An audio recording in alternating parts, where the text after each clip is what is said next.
जी बच्चों अस्सलाम वालेकुम। हम लोग क्या पढ़े हैं? We are studying block 8 pharmacology. बच्चों हम लोगों ने स्टार्ट की हुई थी। इससे पहले मैंने आप लोगों को चैप्टर नंबर 43 कराया था, जिसके अंदर हम लोगों ने क्या पढ़ा था।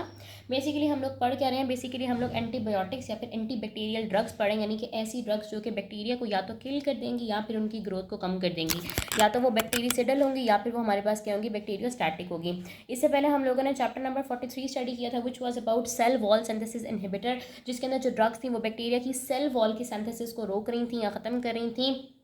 और उसके अंदर हम लोगों ने पेनिसिलिन्स पढ़े थे, सेफ्लोस्पोरिन्स पढ़े थे, कुछ मिसलेनियस ड्रग्स जिसमें मोनोबैक्टम थे, कार्बापेनम थे, और इसके अलावा वैनकोमाइसिन वगैरह वाली ड्रग्स मैंने आप लोगों को बताई थी। आज हम लोगों ने चैप्टर नंबर 44 इंशाल्लाह स्टार्ट करना है। जिस तरह हम लोगों ने पहले सेल वॉल सिंथेसिस को इनहिबिटर्स पढ़े थे, आज हम लोगों ने प्रोटीन सिंथेसिस के इनहिबिटर स्टार्ट करने हैं। बेसिकली जो चैप्टर नंबर 44 और चैप्टर नंबर 45 है, 44 वाला हमारे पास टेट्रासाइक्लिन्स, क्लिंडामाइसिन, एजिथ्रोमाइसिन, एरिथ्रोमाइसिन, इनके बारे में इसका नाम है हमारे पास tetracycline, macrolide, clindamycin, chloramphenicol, streptogramin and oxazolidinones. Classes के नाम पे ही चैप्टर का नाम है। और chapter number 45 is about aminoglycoside. Chapter 44 और 45 दोनों हमारे पास के किस हवाले से हैं, प्रोटीन सिंथेसिस के इनहिबिटर्स के बारे में है। अच्छा बच्चों, जब भी हम लोगों ने किसी ऑर्गेनिज्म को वीक करना होता है ना, जिस तरह अगर हम अपनी मिसाल लें तो हमारे अंदर बहुत सारे मेटाबॉलिक प्रोसेसेस चल रहे होते हैं।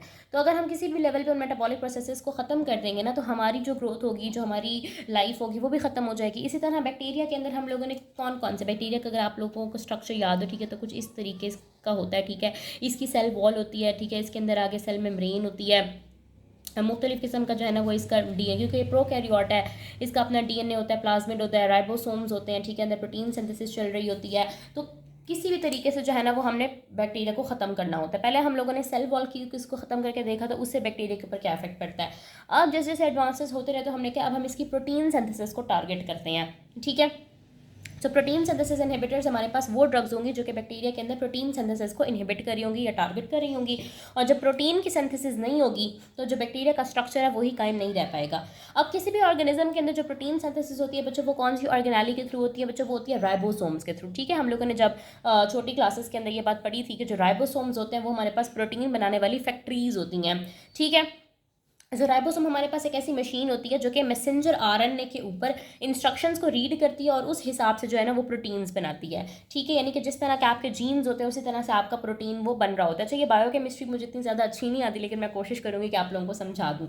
तो राइबोसोम हमारे पास वो ऑर्गेनालीज होती हैं जो कि मैसेंजर आरएनए के ऊपर इंस्ट्रक्शंस को रीड करती हैं और उसके मुताबिक जो है ना आपकी प्रोटीन सिंथेसाइज करती हैं। जो बैक्टीरिया के राइबोसोम्स होते हैं बच्चों, वो हमारे पास 70S होते हैं, जिसके अंदर 30S का एक स्मॉलर सब यूनिट होता है, 50S का एक लार्जर सब यूनिट होता है। ये होते हैं हमारे पास प्रोकैरियोटिक राइबोसोम्स। जो हमारे अंदर ह्यूमंस के अंदर जो राइबोसोम्स होते हैं, eukaryotic ribosomes, they are 80S ना 40S और 60S के वो होते हैं, सेडिमेंट्स के होते हैं। अब ये सवाल पैदा होता है कि हम जो प्रोटीन सिंथेसिस इनहिबिटर्स ड्रग्स ले रहे होते हैं ये ह्यूमंस को क्यों नहीं कुछ कह रही होती, यानी कि ह्यूमन सेल्स के अंदर भी तो प्रोटीन सिंथेसिस हो रही है, उसको भी तो ये टारगेट कर सकती हैं, यानी कि बैक्टीरिया को मारने के साथ साथ हमारे सेल्स को भी मार सकती हैं। तो बच्चों उसकी वजह ये है कि हमारे अंदर जो राइबोसोम्स होती हैं वो 70S के नहीं होते, और ये ड्रग्स इस तरह से डिज़ाइन की जाती हैं कि ये सिर्फ 70S राइबोसोम्स को ही टारगेट कर पाए। हमारे पास 80S के राइबोसोम्स होते हैं, दैट्स वाई हम जो है ना वो इनके टॉक्सिक इफेक्ट से सेव रह जाते हैं, ठीक है। और जिस तरह सेल वॉल सिंथेसिस इनहिबिटर्स थे, अब वो हमें क्यों कुछ नहीं कह रहे थे, क्योंकि बच्चों हमारे जो सेल्स होते हैं उनके अंदर सेल वॉल होती ही नहीं है, हमारे पास जस्ट सेल मेम्ब्रेन होती है। अब हमारे पास मैंने बात की है कि जो बैक्टीरियल राइबोसोम होते हैं दैट इज 70S, 30S का स्मॉलर सब यूनिट, 50S का लार्जर सब यूनिट। जो 30S का सब यूनिट होता है वो हमारे पास मैसेज को रीड करता है, मैसेंजर आरएनए के मैसेज को, और जो 50S का राइबोसोम होता है वो अमाइनो एसिड्स को मिलाता है, अमाइनो एसिड्स को इकट्ठा करता है और उसके बाद वो प्रोटीन बनाता है। अब आपके एलोस के मुताबिक मैंने कोशिश की है कि मैं अपने जो नोट्स है वो वैसे ही बनाऊँ, और अगर आप लोगों को बच्चों मेरे नोट्स चाहिए तो आप लोग मुझे मेरे नंबर के ऊपर टेक्स्ट कर दें, मैं वहाँ से आपको अपने गाइडलाइंस ग्रुप के अंदर, व्हाट्सएप ग्रुप के अंदर ऐड कर दूँगी, जहाँ पे मेरे सेशंस की जो डिटेल्स होती हैं वो भी वहीं पे शेयर होती हैं। जो टॉप एलोज वाइज गाइडलाइंस होती हैं, जो चैप्टर वाइज गाइडलाइंस होती हैं, वो सारी गाइडलाइंस जो मैं वहीं पर शेयर करती हूँ। यहाँ पे मेरा नंबर लिखा हुआ है 03331641 565, ठीक है। तो normal process of protein synthesis में आप लोगों को समझाती हूँ कि राइबोसोम बेसिकली प्रोटीन को सिंथेसाइज किस तरीके से कर रहे होते हैं। जब आप लोगों को नॉर्मल प्रोसेस की समझ आ जाएगी तो फिर आप लोगों को मुख्तलिफ ड्रग्स का मैकेनिज्म ऑफ एक्शन भी समझ आ जाएगा। अब ये मैंने थोड़ा सा एक स्ट्रक्चर बनाने की कोशिश की है, आपकी बुक का मैं दिखा देती हूँ। आपकी बुक के अंदर ये कुछ इस तरीके से बना हुआ है, ठीक है। मैंने भी कोशिश की है कि मैं इस तरीके से थोड़ा सा बनाऊँ। अब ये बेसिकली हमारे पास क्या है बच्चों, ये हमारे पास एक राइबोसोम है, ठीक है। ये जो छोटा वाला आप लोगों को ग्रीन सा नजर आ रही है हमारे पास 30S का सब यूनिट है, जो कि हमारे पास स्मॉलर सब यूनिट है। और ये जो ट्रायंगुलर सा बड़ा सा ऊपर वाला सब यूनिट नजर आ रहा है ये हमारे पास 50S का सब यूनिट है। सो ये राइबोसोम है पूरा, और ये राइबोसोम के 2 सब यूनिट है। और यहाँ पे हमारे पास जो ब्लैक ब्लैक है ये हमारे पास क्या है, मैसेंजर आरएनए है। मैसेंजर आरएनए से इंस्ट्रक्शंस रीड की जाती हैं, फिर अमाइनो एसिड्स को जोड़ा जाता है और इस तरह से प्रोटीन बन जाती है, ठीक है। इसके टोटल ना मैं आप लोगों को 4 स्टेप्स के अंदर समझाती हूँ कि होता क्या है बच्चों। ये हमारे पास क्या है, ये हमारे पास है एक चार्ज ट्रांसफर आरएनए, ठीक है। अब इसको चार्ज क्यों बोल रहे हैं, क्योंकि इस ट्रांसफर आरएनए के ऊपर ना एक अमाइनो एसिड बना हुआ है। अच्छा मैं आप लोगों को बताती हूँ, ये जो हमारे पास सर्कल्स बने हुए हैं ना, ये 1 2 3 4 5 ये 6 जिनके ऊपर लिखा हुआ है, जो सर्कल्स बने हुए हैं ये रिप्रेजेंट कर रहे हैं अमाइनो एसिड्स को, ठीक है। समझ आ गई बात की। अब ये हमारे पास क्या है बच्चों, यहाँ पे एक चार्ज ट्रांसफर आरएनए है। चार्ज क्यों बोल रहे हैं इसको, ये चार्ज क्यों हुआ हुआ है, क्योंकि उसके ऊपर अमाइनो एसिड अटैच हुआ हुआ है। जिस ट्रांसफर आरएनए के ऊपर अमाइनो एसिड अटैच हुआ हुआ हम कहते हैं कि ये चार्ज ट्रांसफर आरएनए है। सबसे पहले क्या होता है कि ये T6 जिसका नाम है T6 transfer RNA, charge transfer RNA, इसके ऊपर 6 वाला अमाइनो एसिड अटैच हुआ है, ये इस साइट के ऊपर मूव करता है। अब ये जो हमारे पास एक ब्लू कलर का डब्बा बना हुआ है यहाँ पे आके ना ये मूव करता है, और इसको हम कह देते हैं लेट सपोज कि ए साइट है, ठीक है। ये साइट ए पे मूव करता है T6, ठीक है। ये जब यहाँ पे चार्ज ट्रांसफर आरएनए मूव करेगा ना, तो हमारे पास ना इस T6 के साथ एक और ट्रांसफर आरएनए पड़ा हुआ है जिसके ऊपर ना 5 अमाइनो एसिड्स लगे हुए हैं। इस ट्रांसफर आरएनए के ऊपर कितने अमाइनो एसिड थे, एक अमाइनो एसिड था। ये इस एक्टिव साइट के ऊपर आया, ये पहला स्टेप हो गया। दूसरा स्टेप हमारे पास क्या है बच्चों कि इसके साथ ही T5 बैठा हुआ है, ये T6 है, इसके साथ ही T5, और T5 के ऊपर ना 5 अमाइनो एसिड्स लगे हुए हैं। T6 के ऊपर सिर्फ एक 6 अमाइनो एसिड वाला लगा हुआ था, T5 के ऊपर 5 अमाइनो एसिड्स लगे हुए होते हैं। होता क्या है बच्चों, सेकेंड स्टेप के अंदर इस साइट को हम लोग बोल रहे हैं डोनर साइट, इस साइट को हम बोल रहे हैं ए साइट, ठीक है। ये चार्ज ट्रांसफर आरएनए ए साइट के ऊपर मूव हुआ। अब जो डोनर साइट वाला ट्रांसफर आरएनए है ना, वो क्या करता है कि ये है डोनर साइट के ऊपर, इसका काम है डोनेशन, दान देना। तो ये अपने जो अमाइनो एसिड्स होते हैं ना, ये इसको डोनेट कर देता है, ठीक है। पहले हमारे पास चार्ज ट्रांसफर आरएनए था, इसके ऊपर सिर्फ एक अमाइनो एसिड लगा हुआ था, ये ए साइड के ऊपर आ गया। अब डोनर साइड के ऊपर जो ट्रांसफर आरएनए था उसके ऊपर जितने अमाइनो एसिड थे ना, इसने अपने अमाइनो एसिड इसको दे दिए, तो ये हो गया खाली। अब ये तो बिल्कुल खाली हो गया ना, ये देखो इसके ऊपर 5 अमाइनो एसिड थे, 5 के 5 इसने डोनेट कर दिए, तो ये हो गया एम्प्टी, तो अनचार्ज हो गया। तो जब ये अनचार्ज हो जाएगा तो ये क्या करेगा, ये यहाँ से निकल जाएगा। वो कहेगा मेरी यहाँ पे कोई जगह नहीं है, यहाँ पे सिर्फ चार्ज वाले रह सकते हैं, तो मैं यहाँ से चुप करके निकल जाता हूँ। अब ये देखो जो T5 था ना, पहले T5 यहाँ पे था, T5 यहाँ पर आ गया, T6 पहले यहाँ पे आया, T5 ने अपने सारे अमाइनो एसिड T6 को दिए और T5 खुद चुप करके निकल गया, ठीक है। अब जो T6 था ना, उसके पास 6 अमाइनो एसिड्स हो गए कुल, पहला 6ठा उसके पास अपना था और 5 उसने T5 से लिए थे। अब उसके पास जब 6 अमाइनो एसिड हो जाएंगे ना, तो वो क्या करेगा, अपनी पोजीशन को चेंज करेगा। अच्छा यहाँ पे एक बात मैं आप लोगों को बताना भूल गई कि यहाँ डोनर साइड के ऊपर T5 ने जो अपने अमाइनो एसिड्स डोनेट किए थे ना, वो इस प्रोसेस को हमने कहा था, इस प्रोसेस को हम लोग बोलते हैं ट्रांसपेप्टाइडेशन, ठीक है। इस प्रोसेस का नाम है, स्टेप 2 का नाम है ट्रांसपेप्टाइडेशन। और ये कौन से एंजाइम के थ्रू होती है, ये पेप्टिडाइल ट्रांसफरेज एंजाइम के थ्रू होती है। बेसिकली पेप्टिडाइल ट्रांसफरेज एंजाइम ना एक ग्लू या एक गम की तरह काम करता है इन अमाइनो एसिड को जोड़ने के लिए। देखो फॉर एग्जांपल ये हमारे पास 5th वाला अमाइनो एसिड था ना, यहाँ तक 5th वाला माइनस, अब 6 वाले को जोड़ने के लिए यहाँ पे बॉन्ड क्रिएट हुआ था, तो इस बॉन्ड को क्रिएट करने के अंदर पेप्टिडाइल ट्रांसफरेज एंजाइम का रोल था, ठीक है बच्चों। यहाँ तक आप लोगों को बात समझ आ गई कि सबसे पहले जो चार्ज ट्रांसफर आरएनए था जिसके ऊपर 6 अमाइनो एसिड अटैच था, ये ए पोजीशन के ऊपर आया, इसके ऊपर सिर्फ एक अमाइनो एसिड था अब तक। उसके बाद क्या हुआ कि ये डोनर साइड के ऊपर एक T5 था जिसके ऊपर 5 अमाइनो एसिड थे, इसने अपने 5 इस T6 को डोनेट कर दिया। इस प्रोसेस को हमने बोला ट्रांसपेप्टाइडेशन, ये स्टेप 2 था, पेप्टिडाइल ट्रांसफरेज एंजाइम के थ्रू ये हुआ। थर्ड स्टेप में क्या हुआ कि ये जो T5 था ये चुप करके लीव कर गया, क्योंकि अब ये अनचार्ज हो गया था। अब 6 स्टेप के अंदर हमारे पास क्या होगा, सॉरी 6 स्टेप के अंदर नहीं, स्टेप 4 के अंदर हमारे पास क्या होगा कि ये जो T6 है जिसके ऊपर अब 6 अमाइनो एसिड अटैच हुए हैं, ये अपनी पोजीशन बदल के यहाँ पे आ जाएगा। पहले यहाँ पे T5 लगा हुआ था, लेकिन अब T5 यहाँ से लीव कर चुका है, ठीक है। पहले यहाँ पे क्या था, T5 था, T5 तो अब यहाँ से निकल चुका है, अब तो ये जगह खाली है, तो T6 अपनी लोकेशन को बदल लेगा और इस प्रोसेस को हम बोलेंगे ट्रांसलोकेशन, ठीक है बच्चों। ये थोड़ा सा समझने के अंदर मुश्किल है, लेकिन आप लोगों ने थोड़े से हिम्मत के साथ इसको देखना है। पहले स्टेप में हमारे पास क्या हुआ है कि जो चार्ज ट्रांसफर आरएनए था carrying amino acid 6 binds with the 70S unit, ठीक है। इस यूनिट के ऊपर आकर बाइंड हो गया, ठीक है। इस पूरे यूनिट को ना हम लोग बोलते हैं इनिशिएशन कॉम्प्लेक्स। ये जो हमारे पास 50S सब यूनिट है, 30S सब यूनिट है, ये mRNA, और ये जो चार्ज ट्रांसफर आरएनए है इसको बोलते हैं इनिशिएशन कॉम्प्लेक्स। स्टेप 2 में हमारे पास क्या हुआ कि जो पेप्टिडाइल ट्रांसफर आरएनए था डोनर साइड के ऊपर, जिसके ऊपर 1 से लेकर 5 तक अमाइनो एसिड अटैच थे, वो डोनेट कर देता है अपने अमाइनो एसिड T6 को, इसको बोलते थे ट्रांसपेप्टाइडेशन। स्टेप 3 के अंदर क्या हुआ कि जो जिसने डोनेट किया वो चुप करके अब निकल जाएगा, जाएगा। और स्टेप 4 के अंदर हमारे पास क्या हुआ कि जो चार्ज ट्रांसफर RNA था जिसके ऊपर 1 से लेकर 6 तक अमाइनो एसिड था वो अपनी पोजीशन बदल लेगा, ठीक है, वो डोनर साइड के ऊपर आ जाएगा और इस प्रोसेस को बोलेंगे ट्रांसलोकेशन। अब मैं कोशिश करती हूँ कि आप लोगों को आपकी ना बुक से भी दिखा दूँ एक दफ़ा, ताकि वहाँ से भी आप लोग देख लो। ये देखो, ये हमारे पास 50s राइबोसोम बना हुआ है, नीचे 30s राइबोसोम बना हुआ है। ये जो गोल दायरे हैं इसे ये से हम अमाइनो एसिड को रिप्रेजेंट कर रहे हैं, और ये नीचे हमारे पास T6 T5 बने हुए हैं। ये देखो,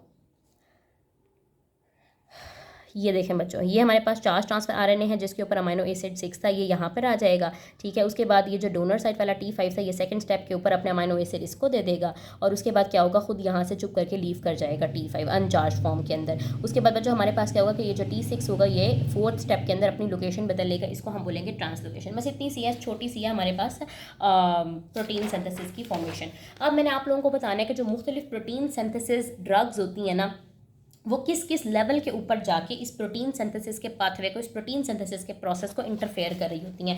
पहले मैं आप लोगों को ना ये बता देती हूँ कि हमने पढ़ने कौन कौन से ग्रुप्स हैं, इसकी क्लासिफिकेशन बता देती हूँ। हम लोगों ने कुछ ब्रॉड स्पेक्ट्रम ड्रग्स पढ़नी है, कुछ मॉडरेट स्पेक्ट्रम ड्रग्स पढ़नी है, कुछ नैरो स्पेक्ट्रम ड्रग्स पढ़नी है। अब स्पेक्ट्रम हमारे पास क्या होता है कि ब्रॉड स्पेक्ट्रम का मतलब है कि ये जो ड्रग है ना ये बहुत सारे बैक्टीरिया के खिलाफ एक्ट कर सकती है, उनको मार सकती है या उनकी ग्रोथ को रोक सकती है। मॉडरेट का मतलब है कि ये थोड़े से बैक्टीरिया को, नैरो का मतलब है बिल्कुल ही थोड़े से बैक्टीरिया के खिलाफ इसका एक्शन चलता है। सो ब्रॉड स्पेक्ट्रम के अंदर हम पढ़ेंगे क्लोरमफेनिकोल और टेट्रासाइक्लिन्स के बारे में, मॉडरेट स्पेक्ट्रम के अंदर मैक्रोलाइड और कीटोलाइड के बारे में, नैरो स्पेक्ट्रम के अंदर स्ट्रेप्टोग्रामिन्स, लिनकोजामाइड और ऑक्साजोलिडिनोन्स के बारे में पढ़ेंगे। बच्चों ये ग्रुप का नेम है, ये ड्रग का नेम नहीं है। ये मैक्रोलाइड पूरा एक ग्रुप है, टेट्रासाइक्लिन पूरा एक ग्रुप है, इसके अंदर बहुत सारी जो है ना वो मेडिसिन आ जाती हैं, ठीक है। तो आप लोगों ने इस हवाले से परेशान नहीं होना कि इनके नाम इतने अजीब से, ये बात बच्चों टाइम के साथ साथ ना याद होते रहेंगे। अब हमने पढ़ने की ये जो सारी ड्रग्स हैं, ये वाली सारी ड्रग्स, इनका एक कंबाइंड मैकेनिज्म ऑफ एक्शन क्या है। एक मैकेनिज्म ऑफ एक्शन तो आपको पता है, जाहिर है ये प्रोटीन सिंथेसिस इनहिबिटर्स हैं, तो इन्होंने प्रोटीन की सिंथेसिस को इनहिबिट करना है। लेकिन प्रोटीन सिंथेसिस का पाथवे कोई एक स्टेप के अंदर तो हो नहीं रहा, उसके तो 4 स्टेप्स हैं। सो किस किस स्टेप को कौन कौन सी ड्रग इंटरफेयर करी है, अब मैं आप लोगों को ये बात बताती हूँ। बच्चों पूरा स्टेप अगर आप लोगों को याद ना भी रहे ना, ये पूरा कि किस ड्रग ने क्या क्या एग्जैक्टली करना है, तो कम से कम आप लोगों को इतना पता होना चाहिए कि कौन सी ड्रग कौन से राइबोसोमल सब यूनिट के साथ अटैच होती है। सो हमारे पास कुछ ड्रग्स हैं जो 30s सब यूनिट के साथ अटैच होकर प्रोटीन सिंथेसिस को रोकती हैं, कुछ होती हैं जो 50s राइबोसोमल सब यूनिट के साथ अटैच होती हैं। तो आप लोगों ने 30s वाली बस याद कर लो, बाकी सारी 50s वाली हैं। 30s वाली कौन सी है, अमाइनोग्लाइकोसाइड और टेट्रासाइक्लिन्स। अभी इसके बाद हम सबसे पहले टेट्रासाइक्लिन स्टार्ट करेंगे, अमाइनोग्लाइकोसाइड नेक्स्ट चैप्टर के अंदर है। अमाइनोग्लाइकोसाइड और टेट्रासाइक्लिन जो है वो 30s सब यूनिट के साथ बाइंड करके प्रोटीन सिंथेसिस के पाथवे को इंटरफेयर करेंगी, और बाकी क्लोरमफेनिकोल, क्लिंडामाइसिन, एरिथ्रोमाइसिन, लाइनाजोलिड, स्ट्रेप्टोग्रामिन्स ये सारी 50s राइबोसोमल सब यूनिट। एरिथ्रोमाइसिन मतलब मैक्रोलाइड हो गया इसका मतलब, ये 50s के साथ बाइंड करेंगी। सो 30s का निमोनिक हमारे पास क्या है, एट अमाइनोग्लाइकोसाइड टेट्रासाइक्लिन, और 50s का निमोनिक हमारे पास क्या है, cells, SSELS, chloramphenicol, clindamycin, erythromycin, linezolid और स्ट्रेप्टोग्रामिन्स। जी बच्चों सॉरी, बीच में जान आ रही थी तो फिर मैंने स्टॉप कर दिया था। अच्छा बच्चों, हम लोग बात कर रहे थे कि कौन सी ड्रग्स हैं जो हमारे पास 30s राइबोसोमल सब यूनिट को इनहिबिट करेंगी, और कुछ ड्रग्स ऐसी हैं जो हमारे पास 50s राइबोसोमल सब यूनिट को इनहिबिट करेंगी। अब 30s के लिए आप लोगों ने याद रखना है अमाइनोग्लाइकोसाइड और टेट्रासाइक्लिन, 50s के लिए आप लोगों ने सेल्स निमोनिक याद रखना है जिसमें क्लोरमफेनिकोल, मतलब इसको छोड़ के बाकी जितनी सारी ड्रग्स हैं वो 50s राइबोसोमल सब यूनिट को इनहिबिट करती हैं। अब बच्चों मैं आप लोगों को अलग अलग हर ड्रग की क्लास का जो है ना थोड़ा बहुत मैकेनिज्म ऑफ एक्शन एक्सप्लेन करती हूँ एज अ टेबल, और जब हम इंडिविजुअली ये सारे ग्रुप्स पढ़ेंगे और इनकी रिप्रेजेंटेटिव ड्रग्स पढ़ेंगे तब मैं आप लोगों को अगेन बता दूंगी। तो पहले आप देखो कि राइबोसोम में सिर्फ टेट्रासाइक्लिन और अमाइनोग्लाइकोसाइड है जो 30s राइबोसोमल सब यूनिट के अगेंस्ट एक्ट करती हैं, और बाकी सारी 50s राइबोसोमल सब यूनिट के अगेंस्ट एक्ट करती हैं। सबसे पहले बच्चों हमारे पास है ऑक्साजोलिडिनोन्स, जिनकी रिप्रेजेंटेटिव ड्रग लाइनाजोलिड है, ठीक है। जो ऑक्साजोलिडिनोन्स होती हैं ये हमारे पास क्या करती हैं बच्चों, ये इनिशिएशन कॉम्प्लेक्स की फॉर्मेशन को ही ब्लॉक कर देती हैं। आप यूँ समझें कि जिस तरह ये हमारे पास इनिशिएशन कॉम्प्लेक्स था, ये 50s राइबोसोमल सब यूनिट, 30s राइबोसोमल सब यूनिट, मैसेंजर RNA और ट्रांसफर RNA, ये पूरी जो असेंबली है एक, उसी को ब्लॉक कर देती हैं। आप इस तरह कह सकते हैं कि फॉर एग्जाम्पल अब एक फैक्ट्री के अंदर जो है ना वो फुटबॉल्स की मैन्युफैक्चरिंग होनी है, तो अगर हम उस फैक्ट्री को ही बंद कर दें तो वहाँ पे तो फुटबॉल बन ही नहीं पाएंगी। सेम इज़ द केस कि अगर यहाँ पे आप इस पूरे कम्प्लेक्स को ही इनिशिएट ना होने दें तो प्रोटीन सिंथेसिस कैसे होगी। जब प्रोटीन सिंथेसिस नहीं होगी तो यही तो उसका काम है, वो प्रोटीन सिंथेसिस का इनहिबिटर है। फिर हमारे पास टेट्रासाइक्लिन्स होते हैं जो 30s राइबोसोमल सब यूनिट के साथ बाइंड करती हैं और प्रिवेंट करती हैं स्टेप 1 को। स्टेप 1 बच्चों हमारे पास क्या था, स्टेप 1 हमारे पास ये था कि charge transfer RNA carrying the amino acid 6 A side के ऊपर या एक्टिव साइड के ऊपर आकर मूव करता है। सो टेट्रासाइक्लिन्स हमारे पास स्टेप 1 को प्रिवेंट करती हैं, यानी कि वो चार्ज ट्रांसफर आरएनए को भी आने ही नहीं देती, स्टार्ट ही काम नहीं होता और यहाँ से प्रोटीन सिंथेसिस की इनहिबिशन हो जाती है। नेक्स्ट हमारे पास अमाइनोग्लाइकोसाइड है जो 30 राइबोसोमल सबयूनिट के साथ बाइंड करती है। बच्चों ये मिसरीड कराता है एमआरएनए को, इनहिबिट करता है इनिशिएशन को, यानी कि जो मैसेंजर आरएनए के ऊपर रीडिंग्स होती है, मैसेंजर आरएनए के ऊपर जो इंस्ट्रक्शंस होती हैं उन्हीं के मुताबिक प्रोटीन की सिंथेसिस होनी होती है। सो अमाइनोग्लाइकोसाइड क्या करती हैं कि जो मैसेंजर आरएनए के ऊपर इंस्ट्रक्शंस होती हैं उनको मिस रीडिंग करा देती हैं और इनिशिएशन नहीं होने देती। नेक्स्ट हमारे पास बच्चों क्लोरमफेनिकोल आ जाती है एक ड्रग। ये क्या करती है बच्चों, ये 50s राइबोसोमल सबयूनिट के साथ बाइंड होती है और पेप्टिडाइल ट्रांसफरेज एंजाइम को इनहिबिट कर देती है। अभी मैंने आप लोगों को यहाँ पे पेप्टिडाइल ट्रांसफरेज एंजाइम का काम बताया था। पेप्टिडाइल जो हमारे पास ट्रांसपेप्टाइडेशन का प्रोसेस होता है ना, यानी कि डोनर साइड के ऊपर जो चार्ज ट्रांसफर आरएनए होता है 1 से लेकर 5 तक, इसके ऊपर अमाइनो एसिड होते हैं, इसने अपने अमाइनो एसिड यहाँ डोनेट करने होते हैं। तो बच्चों इस डोनेशन के प्रोसेस के अंदर पेप्टिडाइल ट्रांसफरेज एंजाइम का बहुत बड़ा हाथ होता है कि ये एज अ ग्लू एक्ट कर रहा होता है अमाइनो एसिड्स को आपस में चिपकाने के लिए। सो क्लोरमफेनिकोल हमारे पास क्या करती है, इस एंजाइम को इनहिबिट कर देती है ताकि जो चेन है वो लंबी ना हो सके, अमाइनो एसिड्स की और प्रोटीन की सिंथेसिस ना हो सके। फिर हमारे पास मैक्रोलाइड्स आ जाते हैं। मैक्रोलाइड्स क्या करते हैं बच्चों, ये हमारे पास 50s राइबोसोमल सबयूनिट के साथ। अच्छा मैक्रोलाइड जो क्लिंडामाइसिन का सेम एक्शन है, इन्होंने ट्रांसपेप्टाइडेशन को इनहिबिट करना है। अब मेरे पास पुराना एडिशन था तो उसके अंदर कहीं पे ट्रांसलोकेशन लिखा हुआ है, कहीं पे ट्रांसपेप्टाइडेशन लिखा हुआ है, सो इससे इतना फर्क नहीं पड़ता। जो मेजर चीज़ आप लोगों ने याद रखनी है कि ये सारी प्रोटीन सिंथेसिस की इनहिबिटर है और ये कौन कौन से राइबोसोम के ऊपर एक्ट करती हैं। एग्जाम पॉइंट ऑफ व्यू के हवाले से ये बहुत ज़्यादा इंपॉर्टेंट बात है। खास तौर पे ना आपसे टेट्रासाइक्लिन्स का पूछ लेते होते हैं क्योंकि बच्चे ना उसमें 50s लगा जाते हैं, पता नहीं क्यों। सो ये हमारे पास ट्रांसपेप्टाइडेशन को यानी कि स्टेप 2 को इनहिबिट करिए। स्टेप 2 हमारे पास क्या था बच्चों, यही डोनेशन वाला जो सेम चीज़ थी, डोनेशन ऑफ अमाइनो एसिड्स वाली, इसको हम ट्रांसपेप्टाइडेशन बोल रहे थे। मैक्रोलाइड जो क्लिंडामाइसिन इसको इनहिबिट करी होती हैं। नेक्स्ट हमारे पास लास्ट ग्रुप ऑफ ड्रग्स है बच्चों स्ट्रेप्टोग्रामिन्स। ये क्या करती हैं, 50s राइबोसोमल सबयूनिट के साथ बाइंड करके इनहिबिट करती हैं इलॉन्गेशन को, कंस्ट्रक्ट करती हैं exit channel through which the polypeptides are extruded. यानी कि जो हमारे पास यानी कि एक तो हमारे पास एलोंगेशन का प्रोसेस है जिसमें हमारे पास क्या होता है कि जो अमाइनो एसिड्स होते हैं वो लेंथ पर इंक्रीज होते चले जाते हैं। इसके अलावा जो हमारे पास चैनल है ना, यानी कि जब पॉलीपेप्टाइड ने बन के तैयार होकर निकलना है, फॉर एग्जांपल फैक्ट्री में फुटबॉल की मैन्युफैक्चरिंग हुई, अब फुटबॉल्स ने वहाँ से निकलना है, इस गेट जिस गेट से निकलना है वो उस गेट को ही बंद कर देती हैं ताकि जो पॉलीपेप्टाइड बना है वो सेल के अंदर ही रह जाए और बाहर प्रोटीन की फॉर्म में ना आ सके। ठीक है बच्चों, तो यहाँ पर मैंने आप लोगों को एक जनरल ओवरव्यू दी है, मैंने आप लोगों को थोड़ी बहुत क्लासिफिकेशन बताई है कि प्रोटीन सिंथेसिस इनहिबिटर होते क्या है, कि ये बैक्टीरिया के अंदर प्रोटीन सिंथेसिस के प्रोसेस को इनहिबिट करती हैं और ये ह्यूमंस के अंदर क्यों काम नहीं करती, क्योंकि हमारे पास 70s की बजाय 80s के राइबोसोम्स होते हैं। फिर मैंने आप लोगों को नॉर्मल प्रोसेस बताया है कि हमारे पास 4 स्टेप्स होते हैं। पहले ट्रांसफर आरएनए आता है, उसके बाद हमारे पास क्या होती है ट्रांसपेप्टाइडेशन होती है, उसके बाद हमारे पास ये लीव कर जाता है और उसके बाद हमारे पास ट्रांसलोकेशन हो जाती है। फिर मैंने आप लोगों को बताया है साइट ऑफ एक्शन के बारे में कि 30s के ऊपर 2 ड्रग्स एक्ट करती हैं, 50s के ऊपर बहुत सारी ड्रग्स एक्ट करती हैं। अलग-अलग सबका मैकेनिज्म ऑफ एक्शन समझाया। मैंने आप लोगों को क्लासिफिकेशन बताई है प्रोटीन सिंथेसिस इनहिबिटर्स की वजह। क्लासिफिकेशन का टेबल आपकी बुक के अंदर एज इट इज़ मौजूद है और आप लोगों ने ये याद करना होता है। ठीक है कि ब्रॉड स्पेक्ट्रम ड्रग्स कौन सी है, moderate spectrum drugs. Moderate spectrum में ना बस लाइड याद करना है, मैक्रोलाइड और कीटोलाइड। ब्रॉड स्पेक्ट्रम के अंदर क्लोरमफेनिकोल और टेट्रासाइक्लिन्स और नैरो स्पेक्ट्रम के अंदर स्ट्रेप्टोग्रामिन्स, लिनकोजामाइड्स और ऑक्साजोलिडोनोन्स। इंशाल्लाह नेक्स्ट वीडियो के अंदर जो है ना हम लोग टेट्रासाइक्लिन से स्टार्ट करेंगे जो कि हमारे पास फर्स्ट ग्रुप ऑफ ड्रग्स है और ये काफ़ी ज़्यादा इंपॉर्टेंट भी है। ठीक है बच्चों, तो नेक्स्ट वीडियो में मिलते हैं। अच्छा आप लोगों ने मेरे चैनल को ज़रूर सब्सक्राइब करना है बच्चों, वीडियो को लाइक करना है, शेयर करना है, कमेंट करना है और प्लीज़ आप लोग थोड़ी सी जो है ना वो अप्रिसिएशन शो किया करो क्योंकि मैं बहुत ज़्यादा मेहनत में बहुत ज़्यादा गर्मी में खड़ी होकर जो है ना वो वीडियोज़ बना रही होती हूँ। ठीक है, थैंक यू सो मच। अपना